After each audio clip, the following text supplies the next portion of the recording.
Greetings and felicitations, YouTube. Jarl the Appian Way here, and yeah, you're looking at this right. I'm doing a tier list. Why? Because I feel obligated to, as like one of 2 or 3 people actually covering this game's multiplayer on YouTube right now. So I'm just gonna dive right on into it. I kind of made this, slapdashed it together myself. What we have are the 10 current factions of the Troy multiplayer. The beta's been out now for several weeks, and I feel like I've learned enough to be able to actually put these factions into different tiers. What's playing into my decision-making process here? Competitive ability at large funds. A balance of their mythical units, the balance of their roster, their hero selection. All of these things are playing into it, but basically what it's going to boil down to is the S tier is going to be reserved for the faction or those factions that perform the absolute best in multiplayer, and which ones I think are ungodly and OP compared to others. This is just based off of my own experiences, not anybody else's. I'll just dive right on into it. So we're gonna start right here with. Let me talk about this real quick. I'm gonna grade this on a curve. Professionally, I'm a teacher. I used to be, and I'm gonna do my darndest to put this on a curve. That means you're only gonna see like 1 in the S tier, maybe 2 in A tier, 3 in B tier, and that should be. It'll be 6, 7, 8, 9. Yeah, there'll be like 1 that's floating around. But basically, it's gonna go 1 for S tier, 2 in A tier, 3 in B tier, 2 in C tier, 1 in D tier, with 1 wild card thrown in somewhere. All right. So let's go left from right. We're gonna start here with Achilles. Okay. Clearly the S tier of the Iliad, or at least the A tier, since he didn't survive it. Where am I going to put Achilles and Phthia? Well, what does Phthia have going for it? Phthia has unbreakable units. It has a very, very well-balanced roster. Many melee options are available to it. And for mythical creatures, it does get access to centaurs, meaning that it also has some very fast and maneuverability options for flanks, as well as vanguard deployment. So I'm actually going to rank, I'm going to put this right up here at A tier for now. This could change as I'm going along. This is my first time putting this together, so this may go up or down based on how things are going to roll. Some people might already be going, wait, you're not putting it in S tier? No, there are better factions than Phthia. Speaking of better factions than Phthia, here we go. Aeneas, son to Aphrodite, Dardania. That's right, I am putting it S tier. But Appius, they don't have any like decent skirmishers. No, they do. They have javelins. They have 40 damage slingers. They're pretty solid. They got chariots too. Their mythical unit selection isn't so hot, and Dardania might get bumped down because of that. I might decide to put somebody else above Dardania, but right now with the infantry spread that Aeneas has, and the near unbreakable infantry that they bring with the huge damage potential and their javelins, Dardania is really, really good right now. Next up, this is Agamemnon of Mycenae, and I'm going to put him right here at B tier. What Mycenae has that I really like is a lot of healing tech. They have the Defender Companion hero, which has an area of effect heal, as well as all of their upper middle tier and high tier infantry coming with their own heals over time ability while out of combat. That makes for some really interesting late game scenarios. You can also put in the Minotaur with this army. They have a really cool Club Warrior unit at 750 funds. No shield, but has decent javelins. And the Bows of Mycenae is one of the best archer units in the game, and it is available to Mycenae as well. And I think there's chariots pretty sure every faction has chariots, but the chariots aren't any slouches here in the Mycenaean roster. They also get access to Achaean Slingers, 280-point unit, which if you just find yourself with 560 funds left over, you can grab 2 Achaean Slingers and be just fine to target enemy archers. Hector of Troy. Hector. I'm torn between C or B, and I'm sure a lot of you are probably screaming at your screens right now, going, "Why not A at least?" I'm gonna go B for now. The reason why I'm not so impressed with Hector of Troy is because these just, yeah, he has decent shield and spear infantry, and spear infantry might be the direction of the meta. It just really depends on how good the swords they're facing are. But it's a very, very limited roster. You get your 3 guards of Troy, you get your 2 champions of Troy, you get your 2 Hectors chosen, and then you're pretty much up Poops Creek without a ladder, without a paddle. You know, like, it's a very, very thin roster. Very few options. Those options are good, but it also makes you predictable. Also really good chariots. All right. Moving on to the next one. Here we've got Hippolyta. Hippolyta, I'm going to put in C tier, and the only thing that puts her there instead of D tier is because I already know who my D tier selection is going to be.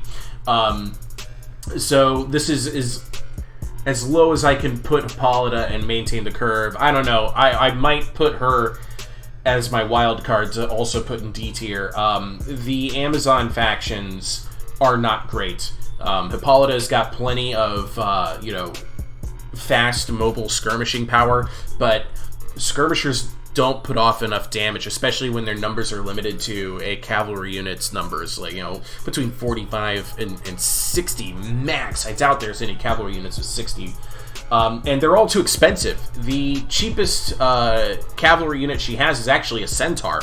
And the reason that she's C tier instead of D tier is because she does have a couple of mainline infantry options that are actually viable. The Aristomachoi and Andromachoi actually provide a little bit of staying power, but they get bested by everything else anyway. So then that's going to bring me over to Sparta and Menelaus. I actually really enjoy Sparta right now. Their mid-tier stuff is fantastic. As I'm looking down the line, though, I think I am going to have to put Sparta solidly B tier because of the curve. They are very competitive for A tier, and actually, I might even be willing to say that they're better than Phthia. What Sparta has that I love is Cyclops, for one, in the mythical roster. There's also a fantastic array of mid-tier infantry, including the light spear runners and the Laconian swordsmen. A lot of good charger options as well.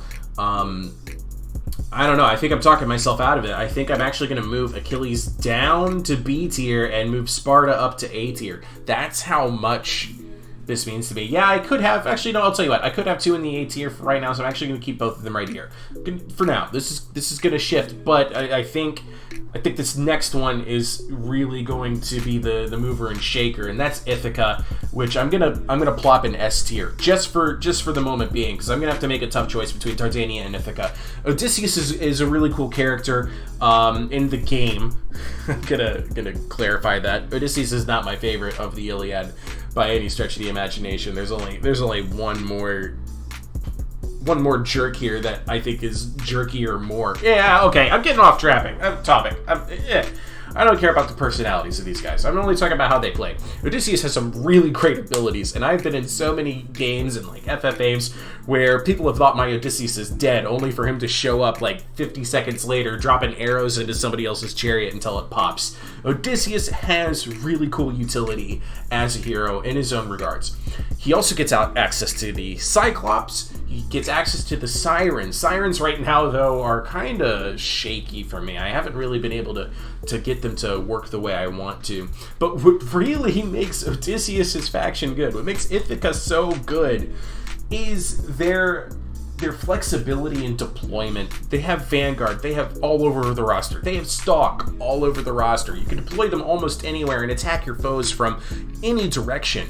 And one of those units is this medium infantry called the Warriors of Ithaca. And oh my god, 160 weapon damage, 4 javelins, and Vanguard and Stalk. They can come from anywhere. They are a mainline infantry that you can forward deploy, and because of that, you can actually present the bulk of your army, your main fighting force, almost anywhere on the map, and take your enemy completely off guard. I've seen replays of an Odysseus player who pulled his opponent all the way around the map and then pulled off a perfect ambush where their only options were to flee into the trees where the attackers were coming from, or their backs into a wall, just led by the nose by Odysseus the entire time. The faction has a lot of powerful tools like that, and that's before we even talk about the sword skirmishers or the heavy sword skirmishers, or all of the javelin units that they have, the guerrilla ambushers, Odysseus' midnight runners. There's a lot of strength and power in the Odysseus roster. So my least favorite character in the Iliad is Paris of Troy. Paris, I'm actually gonna pop up here to B tier. Paris has the best combination of mythical units in this game, and that is Cyclops and Giants. The Giants, you can also bring Giant Bowmen instead of the Armored Giant Spearmen that other factions have. The Giant Bowmen don't have great melee attack or melee defense, but they deal 200 points of melee damage with a bonus versus large. They've got a decent range at, I think, 160, and their bows do some pretty solid damage. But that's before we even talk about the other archery units in Paris of Troy's roster, which, I'll be honest, I rarely ever take. Why? The stats on Trojan princes and Trojan nobles are really impressive, yes. The units are limited to 45 men per unit. The units are capped at 2 of each per army that you bring. So your Trojan princes and Trojan nobles take up a huge chunk of your funds for what I feel is very little damage output. Conversely, though, those Trojan princes have 160 melee damage, which is really cool. The problem is, though, when your premier archer unit is caught in melee, you're already losing out on their value. So there's the archery units I'm kind of meh on. Yeah, they're really good, but also they kind of get caught and destroyed. I like surprising my opponents by just bringing Trojan slingers instead, or the giant bowmen, or bringing a rush build where I load up on renowned Phrygian axemen, which have decent stats and javelins. They also get access to the champions of Troy, which Hector also has access to. So I do think that Paris of Troy's roster is better than Hector of Troy's roster. So on that grounds, I might actually be moving down Hector. Here, I'm gonna rearrange these in order of who I think is actually the better. I can't make up my mind between these two right now. I think just based off how I was talking, I need to move, yeah, like so. Definitely ahead of that. Definitely, yes. Okay, I'm fine with the arrangement right now. Let me just go ahead and get this out of the way. Boom. The Daughters of Aries are a really cool unit. They're really awesome. The Furies are a really cool unit. They're really, really awesome. The problem is that the Furies cost 1,600 and have no armor. The Daughters of Aries cost, 1,500? You can only take 2 of them. They're a really, really awesome, very strong, durable morale unit, but they're not a mainline unit. These flanking infantry units, like the Daughters of Aries, are great, but you don't have a main line to hold it. There's no heavy infantry option in Penthesileia's roster. On top of that, the medium infantry that she has doesn't stand a chance against anybody else's sword units. Every other faction has an easy counter to Penthesileia's infantry, and if you can't hold your infantry, then I don't care how good your skirmishers are. I don't care how good your cavalry is. The infantry is king in this game. Penthesileia, my favorite character in this game. I love her. She's my Princessa Leia. Is the worst faction in this game. Next up, we're going to talk about Sarpadan Lycia, who is easily A tier. Definitely belongs being here above Menelaus. So as you can see, I am going to have to do some shifting. We're going to move Hector down to C tier ahead of Hippolyta. We're going to move Achilles down to B tier. Yeah, that's right. B tier ahead of Mycenae and ahead of Aries of Troy. And honestly, this makes me happy. This is about as curved as you're going to get this, because Paris definitely deserves to be in B ahead of Hector. Yeah, there it is, folks. There it is. Your S tier, Ithaca and Dardania. Your A tier, Lycia. Let me talk a little bit about Lycia, but after I go through this rundown real quick, Lycia and Sparta in the A tier. B tier for me is going to be Phthia, Mycenae, Aries of Troy. C tier is Hector of Troy and Hippolyta, and your Forgotten by Time tier is Penthesileia, and that breaks my heart. So Lycia is in this A tier for one really big, significant reason, and that is the Kopesh Fighters. They are so good. They are so good. I've shown them off in my videos a few times. They're a counter to pretty much every other unit in this game.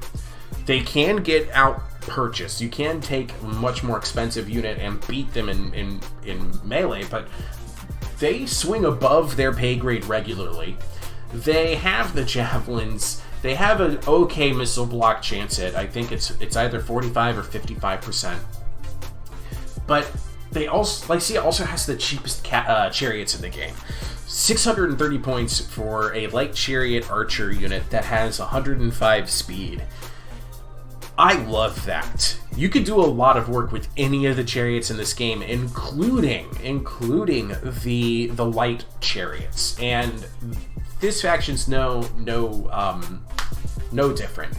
They also get access to Sarpadan himself, who I think he is a bit of a hit or miss character. I do like the hero selection he has. I typically pick the Defender Companion for the AoE healing ability.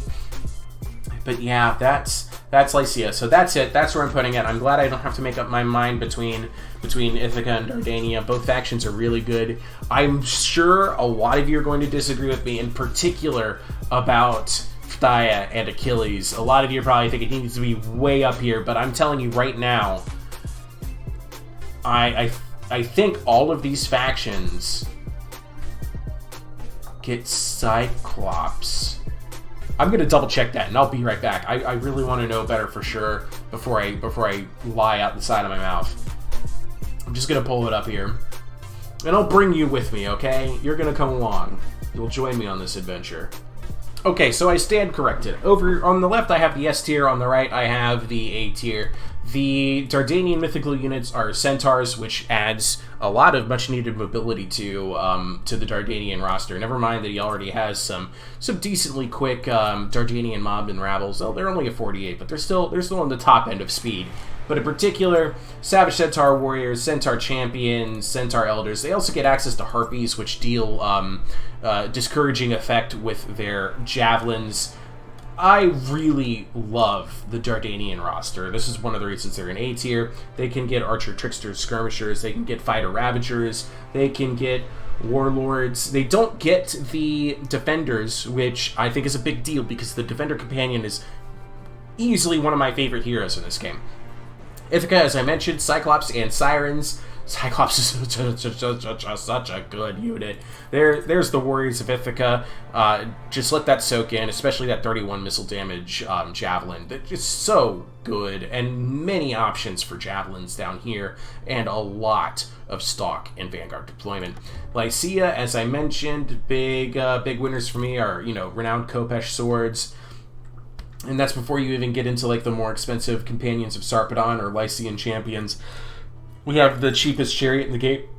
The cheapest chariot in the game, winged Lycian chariots, and the mythical creatures are a combination of giants and Corybantes. Corybantes are a unbreakable, unflankable, medium melee infantry unit, which is always a good backup if you wanted to do something other than Kopesh swords, I guess. I don't know. There's only 38 of them in the unit. That's my biggest problem with the Corybantes and the Spartoi. But giants are great. You could bring a giant champion and 2 armored giant spearmen, and you can ace any hero in the game. The armored giant spearmen are also a counter to chariots. Their javelins are intense with 105 missile damage, armor piercing. And they're pretty cheap too for what they do, 840 funds. Sparta. Defenders, fighters, and warlords. Warlords are I'm only so about the warlords. It's the Laconian swordsmen. It's the light spear runners, which I actually have somebody who's been asking me a lot of questions about these guys. Can they counter chariots? Their javelins are good, but they can't kite chariots. Their speed is fine and all, but the chariots will catch them. You can't really kite a chariot unless you get them stuck in the mud, and if you get them stuck in the mud, just melee attack them anyway. The Spartan faction gets Cyclops and Spartoi. Obviously, they get the Spartoi. A good charging unit, but 45 units in the model. Well, that's better than Corybantes. I'll at least say that. But there's plenty of chargers already built in to the Spartan roster. There you go. Those are my thoughts. Take it or leave it. I love you all. Ta-ta, and I'll see you in the next video.